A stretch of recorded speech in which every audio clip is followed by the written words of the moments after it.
যে গণতান্ত্রিক সংগ্রাম, সেই সংগ্রামে যারা প্রাণ দিয়েছেন তাদের প্রতি আমরা গভীর শ্রদ্ধা নিবেদন করছি। আমরা অভিবাদন জানাতে চাই, স্যালুট জানাতে চাই আমাদের ছাত্রদের, আমাদের সন্তানদের, যারা তাদের মেধা, বুদ্ধিমত্তা, সাহস নিয়ে এই ফ্যাসিবাদী সরকারের বিরুদ্ধে দাঁড়িয়ে বুকের রক্ত দিয়ে তারা আজকে বিজয় অর্জন করেছেন, ছাত্র জনতার বিজয় অর্জিত হয়েছে। আমরা তাদেরকে আবারও অভিবাদন জানাচ্ছি।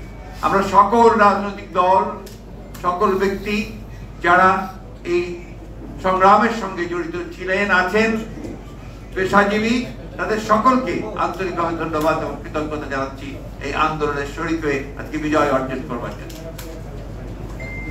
এই বিজয় অর্জন করা হয়েছে, আরো বড় দায়িত্ব রয়েছে এখন প্রতিটি মানুষের, প্রতিটি বাংলাদেশের, প্রতিটি স্বাধীনতা প্রিয় মানুষের, প্রতিটি নাগরিকের এই স্বাধীনতাকে সুসংগত করা।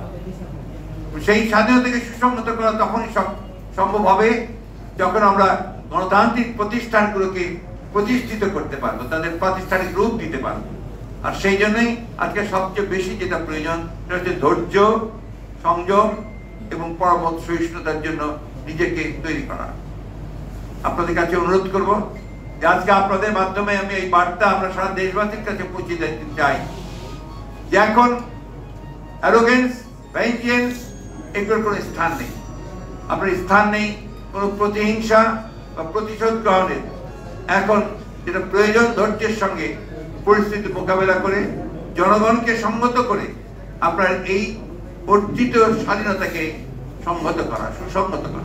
অনুরোধ আপনাদের মাধ্যমে সকলকে অনুরোধ করতে চাই আবারও, এই অনুরোধটি আমাদের অত্যন্ত আন্তরিক এবং জরুরি যে আপনারা এটা সর্বক্ষেত্রে পৌঁছে দেবেন যে এখনো যারা এখন এই বিভিন্ন প্রতিষ্ঠানে প্রতিশোধমূলকভাবে অগ্নিসংযোগ করছেন, লুটপাট করছেন, বাড়ি ঘরে হামলা করছেন, এটা দয়া করে অবিলম্বে এই মুহূর্ত থেকে বন্ধ করুন। যারা এটা করছেন তারা কেউ এই আন্দোলনের শরীক, আন্দোলনের লোক নন, তারা সবাই কিন্তু আপনার যারা আন্দোলনের বিরোধিতা করেছে তারা এবং তাদের লোকেরাই করছে। এই বিষয়গুলো আমাদেরকে একটু মনে রাখতে হবে। সেভাবেই আমি আপনাদের মাধ্যমে সারা দেশবাসীর কাছে অনুরোধ জানাচ্ছি। সেই সঙ্গে আমাদের দলের সকল নেতা কর্মীদেরকে আমি অনুরোধ করবো যে তারা এ ব্যাপারে অত্যন্ত দৃঢ়তার সঙ্গে এদের বিরুদ্ধে প্রতিরোধ করে তুলে সমস্তকে একটা ঠান্ডা অবস্থায় তৈরি নিয়ে আসা করার জন্য ব্যবস্থা করে।